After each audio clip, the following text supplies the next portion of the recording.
we are here at the Heritage Reach of the Santa Cruz River near Star Pass Boulevard. So this is just going to be a short video to show you guys how to collect dragonflies and damselflies, or more better put, how to get their photographs, get images of them to go into your collection. First and most importantly, you'll see my feet are wet. So to really do this well, you've got to get your feet wet. There's no way around that. So wear your shoes that you don't mind getting in the water. Then the several methods that I use. One of them is if you have a camera with a good zoom. This is a point and shoot digital camera, but it has a good zoom, so you can use that and get photos of dragonflies and damselflies that are perched on vegetation or on rocks. If you don't have either a nicer DSLR or a point and shoot like that that has a good zoom, then second best is to rig up your binoculars with your cell phone. And so dragonflies and damselflies will often perch in a certain place, and they're territorial, so they'll return to that place. So once you kind of plant yourself in a marsh or in a river, you can look around, try to find those dragonflies and damselflies. Then you can kind of scope them out with your binoculars, get a good view, get it in focus. And then it takes a little bit of practice, but you can align your camera on your cell phone over the eyepiece of the binocular and get them in view again and get a photograph that way. It takes a little bit of practice. I'd recommend 10-20 minutes of trying to get a good image through binoculars. But once you get good at it, it's fairly simple. You can also, when these species are abundant, like they are here and they will be for the next month, you can actually approach them pretty closely, at least some of the species, and just use your phone without a camera. So as I mentioned, they'll be perched, they'll often be mating, territorial, and so you could just kind of slowly creep up when you see a dragonfly or a damselfly and slowly approach like this with your phone forward, keeping your mouth back so they don't think you're a predator, and kind of snap a series of photos as you get closer and closer to the individual that you're trying to take pictures of. Especially for damselflies, when they're really abundant and there's lots of them around, this will be a pretty effective way of getting photos. And then finally, you can use the little aquarium nets that you have from your collection. And actually, this damselfly was kind enough to just perch right on my aquarium net. So this one is just coming out of the water right now, and off it goes. In the absence of them perching voluntarily on your net, you can do similar to how you were doing when you were trying to get their photograph with your phone, and you can basically sneak up close as you can to a damselfly and then get your net out. And the trick is you want to try to catch them in your net and also splash into the water with your net, because if they're wet, then they won't fly out of your net and fly away as easily.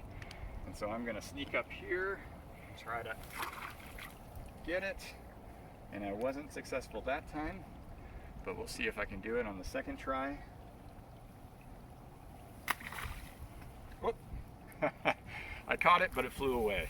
So the trick will be, if you think you get them in your net, hold it underwater for a minute, get the damselfly or dragonfly wet, and then lift it out of the water, and then we can get a close look at it for a photograph. So on my third attempt, I managed to get a damselfly in my aquarium net. It's down there at the bottom. What I'm doing is holding the aquarium net between my fingers here, so the damselfly is trapped in the bottom part of the net. This is the trickiest part. It's a little bit wet, so it'll be slower to fly, but it'll still try to get away from you. And so I'm gonna look and see if I can find the damselfly in the net, and it's right here. And I'm gonna carefully, gently grab its abdomen through the net, and then I can open it up here, and I can see the damselfly in here, and I'm as gently as possible going to try to hold on to the damselfly. Ideally, when you handle them, you want to handle them by their wings so that they're not damaged in the handling.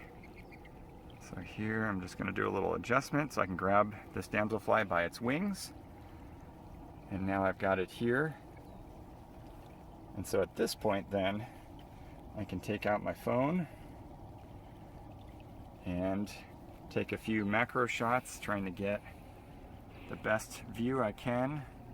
Maybe one looking from the top, one a little bit from the side, and taking a bunch of pictures because I don't know which one, especially in the bright sunlight, I don't know which one might come out in focus. And then you can see in my photos here, there's the damselfly. So now I've gotten a good photo. I can see all the colors on the front and back of the damselfly, and I should be able to use this to identify which species it is. So now I've gotten my photos, and I'm going to put him onto my finger here and let those wings dry off. And hopefully within a matter of moments, the damselfly will be ready to fly away.